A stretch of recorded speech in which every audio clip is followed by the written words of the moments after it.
Okay, I just have a few things that I want to tell you about the lab, so just consider this lab notes. The first thing I want to remind you of is that your homework was to do numbers 1 through 9, and for the remainder of the questions, I want you to make sure that you answer them in your lab notebook, and I am referring to, of course, number 10 through 15. So here are some helpful hints for solving this. First of all, for number 10, I accidentally, when I was writing this, balanced the equation for you. And then for each of these questions, I kind of have a helpful hint so that you will be better able to analyze your results. So based on the lab data, calculate the number of moles of each reactant in the first reaction using their original masses. Now, I want to point out one thing. Right here in this spot, you might have had a different mass. The lab called for those two numbers. However, if your group did not get exactly those two numbers, then you should put the numbers in that you used. You know, if you used 0.3 grams or 0.49 grams or whatever it was.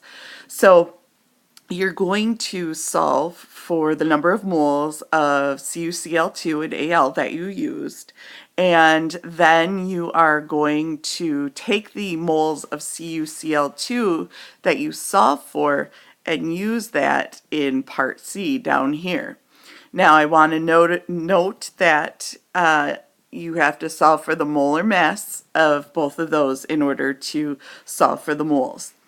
Then in letter C, the question is asking you to find out the number of moles of aluminum that are needed to react with all the copper chloride that you had. So remember, we are looking at limiting reactant. So we're first looking at copper chloride and how many moles of it we had. And then knowing that, we are saying, okay, how many moles of aluminum should we have had to make or to react with, the number of moles of CuCl2 that you had. So letter D, you have to answer some questions about the limiting reagent, and you're going to compare the moles of aluminum calculated in part B above to the moles of aluminum calculated in part C. And here is a little clue as to how you are going to determine what is the limiting reactant. So whatever of the two reactants is not the limiting reactant will be the excess reactant. Okay, so then you have to,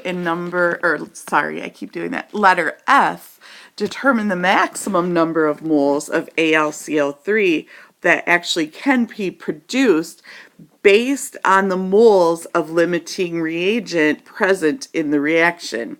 So this right here, whatever you come up with for the limiting reagent for above, that is the number of moles that you will use from the previous questions that you had calculated. And then you are going to use a mole ratio to determine how many moles that you should have made using that amount of moles of the limiting reagent. So in other words, how much could you have made using this information? Then you are going to take that and take it down and use it in letter G, and you are going to determine the number of grams of AlCl that could have been produced. And then for letter H, you are going to repeat that. And after you answer letter H, and before you continue on to the remaining questions, I want you to go to Google Classroom, back to Google Classroom, and I want you to watch the video notes before you continue on.